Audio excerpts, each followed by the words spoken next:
There are fresh reports of clashes between police and anti-Wall Street protesters in New York, followed by arrests. This as several hundred people marched in the city's streets to show solidarity with fellow activists in Oakland, California, who suffered a severe crackdown by riot squads. Well, RT's Marina Portnaya is following developments in New York and joins us now live. Marina, what more do we know about these latest developments?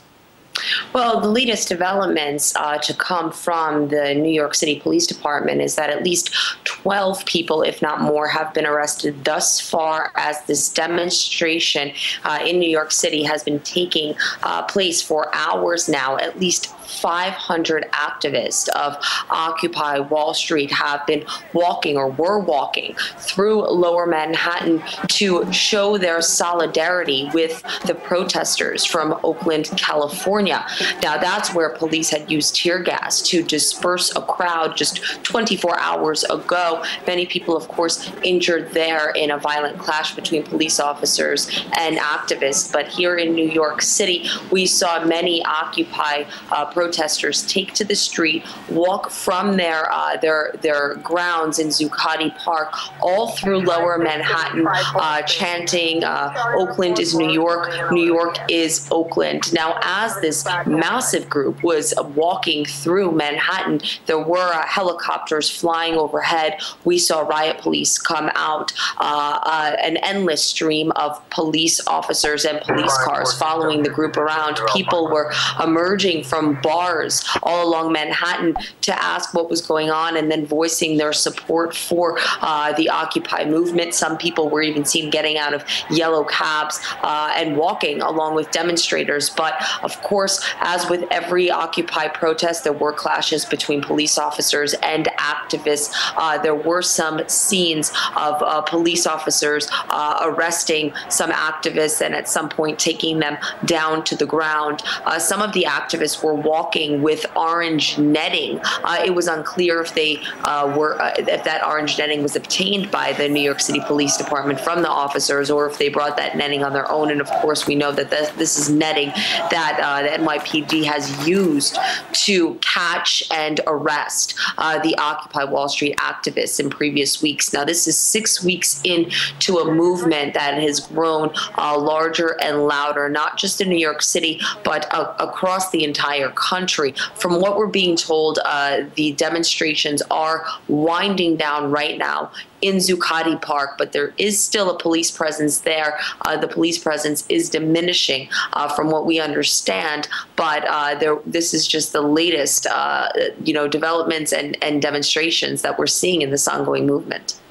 Marina, it looks like rather than tolerating the protests, police in more cities are targeting them and cracking down. What's going on? That's right. In the past day or so, we have seen a huge crackdown. Now, in Atlanta, an Occupy demonstration took place. At least 50 activists were arrested there, but it was in Oakland, California, that the scenes, many say, look like something of an urban war zone.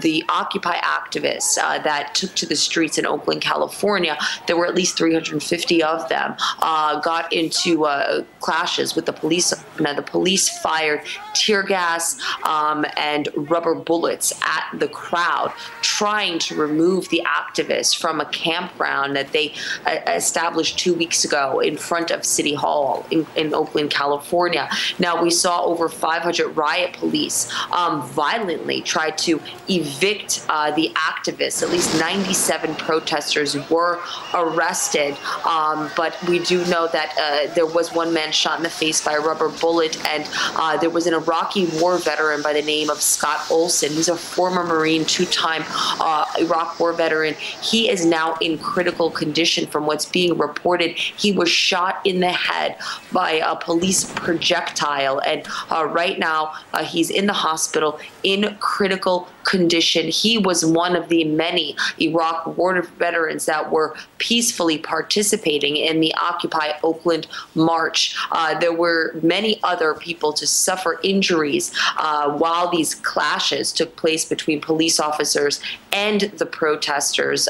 The police officers fired a total of what's being reported as 4 rounds of tear gas against the crowd. Now, officials say that police had no other choice because the protesters were throwing rocks and bottles at the officers. City's officials say Oakland police, 2 Oakland police officers were injured, but there were a lot of injuries to be seen on the part of the activists that were participating in this demonstration in Oakland, California. And so far, there's not much images or visuals or video to come out that showed any of the protesters attacking the police officers. And the police in Oakland, California, New York City, and throughout the country have been criticized for using brutal force against these activists that are just trying to exercise their freedom of speech. OK, we'll leave it there for now. Marina Portnaya, thank you for that.